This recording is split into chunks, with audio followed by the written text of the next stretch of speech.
Le jeune footballeur des Gothiques fait un arrêt cardiaque lors d'un match de football vendredi soir à Trois-Rivières a pu compter sur une intervention rapide, efficace pour le ramener à la vie. Les thérapeutes sportifs ont fait la différence, mais cet événement ramène à l'avant-plan la pertinence d'avoir des défibrillateurs sur les plateaux sportifs. Cassandra Lebel. 72 heures après l'incident, le jeune footballeur se porte mieux. Un dénouement heureux dans les circonstances. Selon un témoin, c'est grâce à l'intervention rapide des thérapeutes sportifs qui, en moins d'une minute, ont prodigué les premiers soins aux joueurs des Gothiques qui subissaient un arrêt cardiaque. Ils ont eu un impact direct sur la survie de cet enfant-là.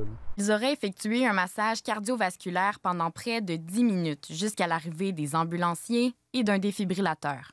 Si c'est vraiment une arythmie, une dysfonction du rythme cardiaque, le défibrillateur il aurait été efficace dans l'immédiat.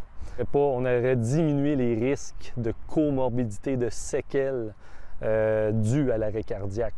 Donc, si la machine est installée en moins d'1 minute, on parle de 92 à 95 % de chances de réanimation quand c'est d'origine cardio-respiratoire. À première vue, selon ce cardiologue, l'incident ne serait pas lié à un plaquage, mais plutôt à une potentielle malformation.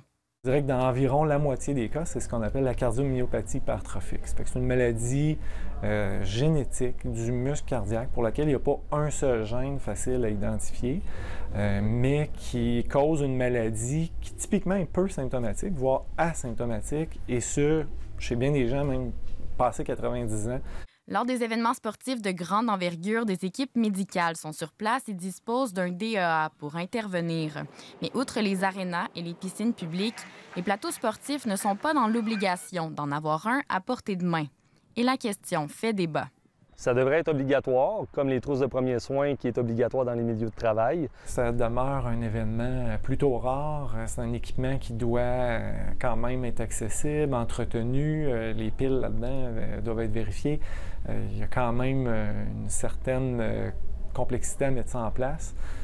Pour des zones très populeuses, ça peut valoir le coup. Pour une école secondaire, c'est une bonne question. Le défibrillateur était obligatoire sur chacun des sites de compétition pendant les derniers Jeux du Québec à Trois-Rivières.